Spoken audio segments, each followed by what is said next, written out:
నమస్తే, welcome to our channel. నేను మీ పద్మావతి. ఈరోజు మనతో పాటు ప్రముఖ ఆధ్యాత్మికవేత్త డాక్టర్ ముల్లపూడి సత్యనారాయణ గారు ఉన్నారు. నమస్కారం గురుగారు. నమస్కారం మా పద్మావతి.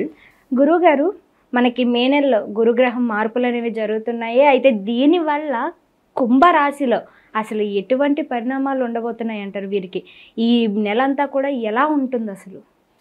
కుంభరాశి వారికి మనకి ఈ 2025వ సంవత్సరంలో మే 14న గురుడు మిథున రాశిలోకి వెళ్తున్నాడు. అక్కడి నుంచి వీళ్ళమ్మ అయిపోతారు, నెంబర్ 1 స్టార్లు అయిపోతారు వీళ్ళంతా. ఏలినట్స్ అని ఉన్నా సరే అంతా సల్మాన్ ఖాన్ లాగా అయిపోతారు. అంటే బాగా డబ్బు వస్తుంది, బాగా సంపాదిస్తారు. మొన్నటిదాకా పాపం సంపాదించలేదని బాధపడేవారు ఏలినట్స్ అని. కానీ ఇప్పుడు గురుడు 5వ ఇంట్లోకి వస్తాడు. దానివల్ల వాళ్ళకి 50 సంవత్సరాలు, 55, 60 సంవత్సరాల వాళ్ళకి కూడా పెళ్ళిళ్ళు అవుతాయి కొంతమందికి. తర్వాత వాళ్ళకి సంతానం కూడా కలుగుతాయి. అది విచిత్రం అక్కడ. తర్వాత ఇల్లు కట్టట్లేదండి అని బాధపడే వాళ్ళు ఉంటారు, ఇల్లు కడతారు. ఏమన్నా మేము స్థలాలు అమ్మేసుకున్నామండి, మేము ఇల్లులు అమ్మేసుకున్నామండి అని బాధపడేటటువంటి వాళ్ళు ఉంటారు. వాళ్ళు కూడా మంచిగా ఇల్లు కడతారు. అసలు అప్పుడు దాకా ఏలినట్స్ అని పట్టేసుకుంది కదమ్మా, దానివల్ల పాపం ఎంత మంచి రంభలాంటి అమ్మాయిని చూపించినా వాళ్ళు పెళ్ళిళ్ళు చేసుకునేవారు కాదు. పెళ్ళి కొడుకులు అంటే ఒక క్లారిటీ వచ్చేది కాదు. ఇప్పుడు అలా కాదనమాట. ఇప్పుడు వాళ్ళంతకు వాళ్ళే, నాన్న నాకు ఎప్పుడు పెళ్లి చేస్తావు, నేను మీరు హ్యాపీగా ఉంటే చాలా, నాకు చేయాలా, నాకు చేయవా అని అడుగుతారు. అయితే ఈ కుంభరాశి వాళ్ళంతా కూడా ఎలాగంటే మోడర్న్, ఇదివరకు వేరు అనమాట. ఎల్నట్స్ జరిగేటప్పుడు వేరు, వదిలేసేటప్పుడు వేరు. ఇదివరకు ట్రెడిషనల్గా ఉన్న అమ్మాయిల్ని చూసుకునేవారు. అంటే గోచి కట్టు ఇలాగుండి సాంప్రదాయంగా, తమిళనాడులో కన్నడలో ఉంటారు కదా, అలాగా ప్రాచీన లాగా మడి కట్టుకున్నట్టు ఉంటారు చూడు, అలాంటి అమ్మాయిలను ఇష్టపడేవారు. ఇప్పుడు గురుడు ఎప్పుడైతే 5వ ఇంట్లోకి వచ్చాడో, ఎల్నట్స్లోకి వచ్చాడో, మంచి మోడర్న్ అమ్మాయిల్ని, ఎక్కడ పడితే అక్కడ టాటూస్ వేసుకోవాలి అమ్మాయిలు, అలాంటి అమ్మాయిలు వెంటనే వస్తారు వీళ్ళకి. జీన్స్ ప్యాంట్లు వేసుకునే అమ్మాయిలు. ఈ విధంగా మొత్తం మీద అయితే వివాహం అయితే అయిపోద్దమ్మా. ఇకపోతే ఎందుకని అని అంటే అంత మోడర్నిటీ అంతా రాహు అనమాట. ఆ రాహు మనకి మే 30 నుంచి వచ్చేస్తున్నాడు ఇక్కడికి. సరే, కాబట్టి ఇక్కడ వరకు బాగుంది కదా. ఎప్పటి వరకు వీళ్ళు ఎలా ఉంటారో అక్టోబర్ 18 వరకు తిరుగు లేదు, వీళ్ళు పెళ్ళిళ్ళు. ఒకవేళ అప్పట్లోగా చేసుకోకపోతే మళ్ళీ గ్యాప్ వస్తుంది అనమాట. అక్టోబర్ 18 నుంచి డిసెంబర్ 5 వరకు మళ్ళీ అవ్వదు. ఆ తర్వాత మళ్ళీ డిసెంబర్ 5 నుంచి మళ్ళీ మనకి మే 30, 2026 వరకు ఛాన్సులు ఉంటాయి. ఈ మధ్యలో కనుక దుర్ముహూర్తాలు, మూడాలు ఇలాంటివి ఉంటే అవ్వ మరి. అలా అదొకటి చూసుకోవాలన్నమాట.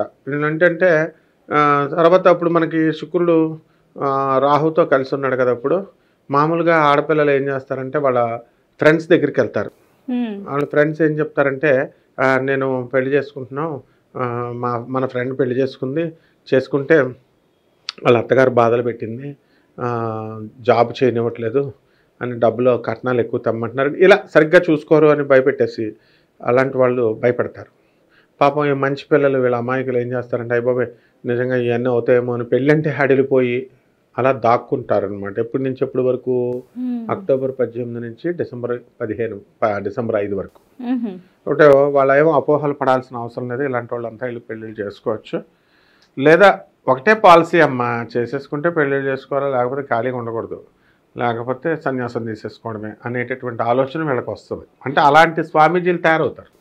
ఇప్పుడు ఉదాహరణ నేను చెప్పేది చాలా విడ్డూరంగా నీకు అనిపించవచ్చు, కానీ వర్షిణి ఉంది కదా, Shri Varshini BTech 2nd year student, నా స్టూడెంటే ఆ పిల్ల.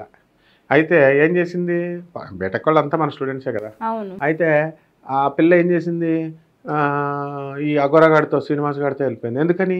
శుక్రుడు రాహుతో ఉన్నాడు. ముందే మనం ప్రెడిక్షన్ ఇచ్చాం. అంటే తెలియదు అనమాట పాపం వీళ్ళకి, కన్ఫ్యూజన్ మైండ్లో. ఆ పిల్లకి ఇప్పుడు కూడా మెచ్యూరిటీ లేదు పాపం, తెంగరగా మాట్లాడుతుంది. సో ఈ యొక్క కుంభరాశి వాళ్ళకి వృత్తి వ్యాపారాల్లో బాగుంటుంది, డబ్బులు పికప్ ఉంటుంది. అండ్ ఆడవాళ్ళకి చక్కగా అదనపు ఇన్కమ్స్ కూడా ఉంటాయి. డిపార్ట్మెంట్లో పనిచేస్తున్నటువంటి వాళ్ళకి ఎంత వచ్చినప్పటికీ కూడా లిప్స్టిక్లకి, ఈ మేకప్లకి ఎక్కువ ఖర్చు చేసేస్తారు ఆడపిల్లలు కదా. డ్రెస్సులు బాగా బట్టలు కొనడం ఇలాంటివి. ఎన్ని కొన్నా మరి సంతోషంగా ఉండాలి కదా.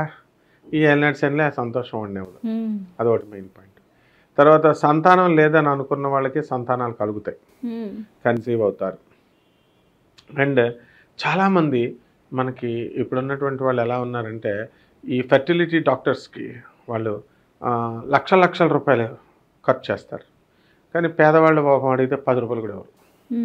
సంతానం మాకు ఇవ్వలేదండి, సంతానం మాకు వేయలేదండి అంటారు.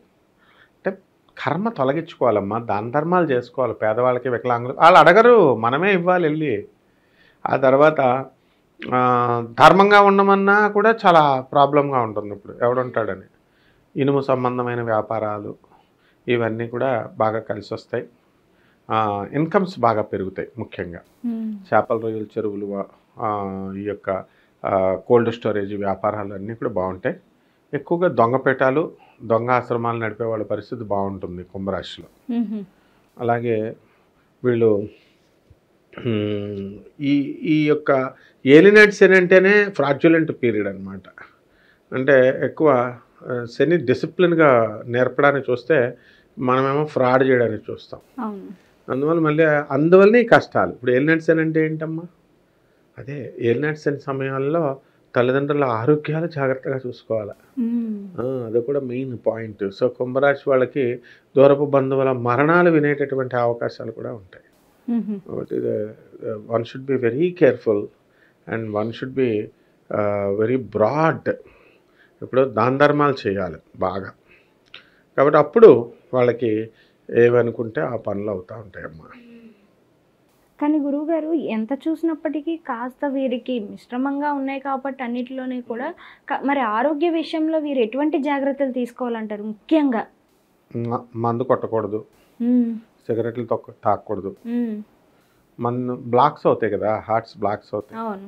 వీళ్ళు తాగుతూ మిగతా వాళ్ళకి కూడా మనకి ఏం పర్లేదులే అనడం వల్ల చిన్నప్పుడు అలవాటు అయిపోతాయి వాళ్ళకి. So they should put a full stop for these bad habits. ఆ తర్వాత ఆరోగ్యపరంగా కొలెస్ట్రాల్ పెరగడానికి అవకాశాలు ఉంటాయి. ఏలినాటి శనిలో నర్వ్స్ మెత్తబడిపోవడానికి అవకాశాలు ఉంటాయి.